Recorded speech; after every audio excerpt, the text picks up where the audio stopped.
Olá, sejam muito bem-vindos para a nossa reflexão do dia de hoje. E a reflexão que eu trago para o dia de hoje são as feridas do nosso feminino, historicamente. Estava pensando em a gente refletir um pouquinho sobre isso.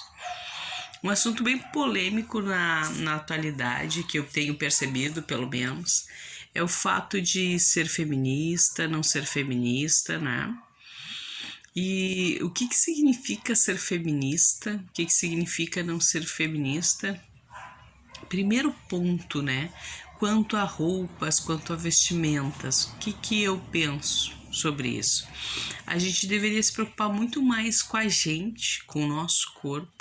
E se a gente olhasse muito mais para a nossa vida e fizesse autocrítica, talvez a gente parasse um pouquinho de se importar com a vida do outro, com o que ele veste, com o que ele deixa de vestir, com o que ele faz e com o que ele deixa de fazer, desde que isto não esteja trazendo prejuízo para nós ou para outras pessoas, né? Então, se uma pessoa está se vestindo de determinada maneira, isso não vai prejudicar outras pessoas, isso não vai influenciar na vida de outras pessoas, né? A tua vestimenta é a expressão de quem tu é, da tua liberdade ou da tua não liberdade, do teu feminino, do teu masculino, né? Então, acho que é um pouquinho demais, com tantas questões que estão aí pelo mundo afora, com tantos problemas, né? A explosão da violência, a explosão da agressividade, a falta de paciência com que nós nos encontramos, né, como sociedade, as agressões que vêm sendo divulgadas, um certo descontrole, né? E aí você para e pensa que se preocupar com a roupa do outro, com as opções do outro, é um pouquinho demais, né? Nós temos coisas mais sérias, nós temos coisas mais urgentes e coisas mais preocupantes para refletirmos e para pensarmos, certo? Então, nesse ponto, eu começo a trazer a questão da ferida feminina, historicamente construída, né?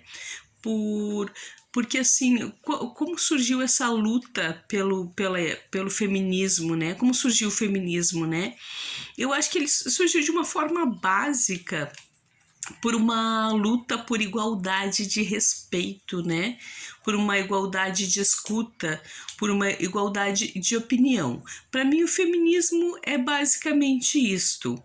É a mulher lutando pelo seu espaço na sociedade, um espaço de reconhecimento, onde ela possa ser respeitada, o seu pensamento, a sua forma de ver o mundo, as suas questões, né? A sua opinião seja respeitada. E lá atrás, quando surgiu a questão do feminismo mesmo, e infelizmente é uma coisa que até hoje a gente percebe, que às vezes assim o simples fato de numa conversa o homem interromper a mulher várias vezes, isso demonstra que ele não valoriza ela, isso demonstra que ele não a vê como igual, isso, infelizmente, obviamente que os homens não se dão conta disso. É aquilo que nós chamamos de machismo estrutural, que está tão arraigado na gente, e às vezes eu tenho situações, às vezes eu tenho posicionamentos, pensamentos machistas. Por quê? Porque está muito arraigado na nossa cultura, né? Então são atitudes que a gente não se dá conta. Aí vem chamados de mimimi, né? Ah, o mimimi. Não, gente, vamos parar, vamos olhar para nós, vamos nos questionar, vamos nos reeducar.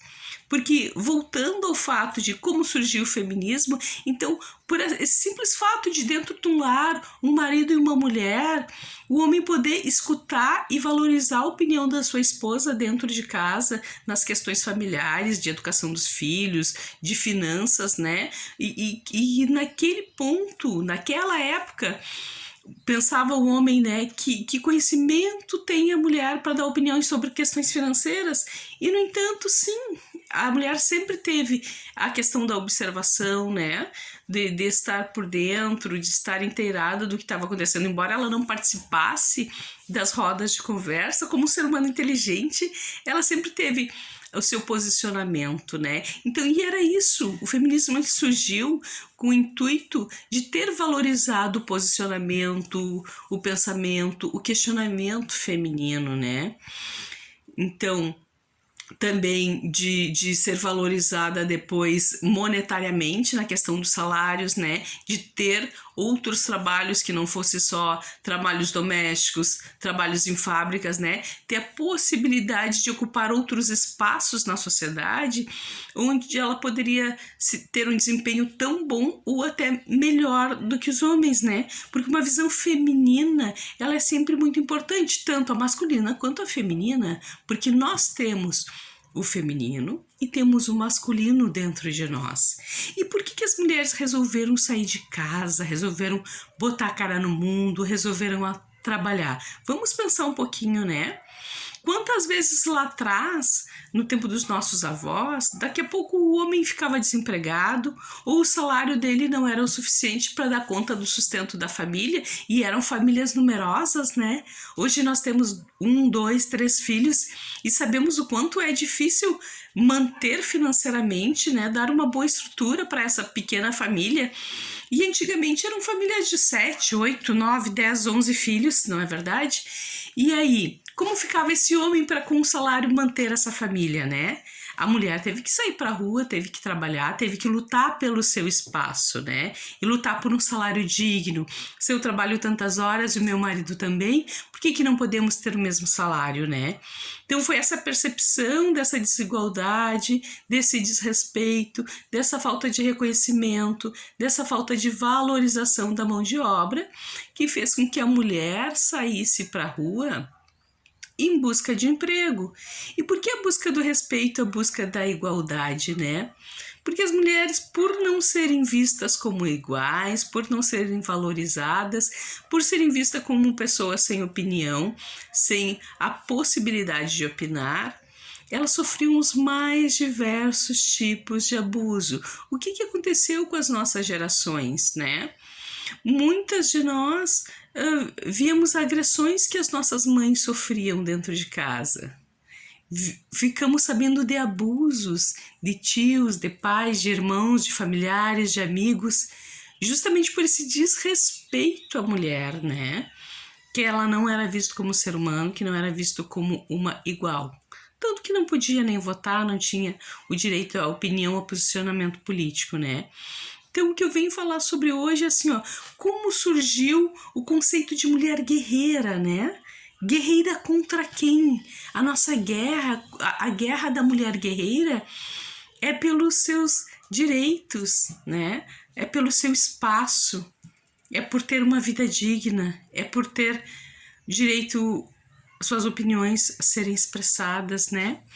E muitas confusões são feitas em nome da construção dessa mulher guerreira, né?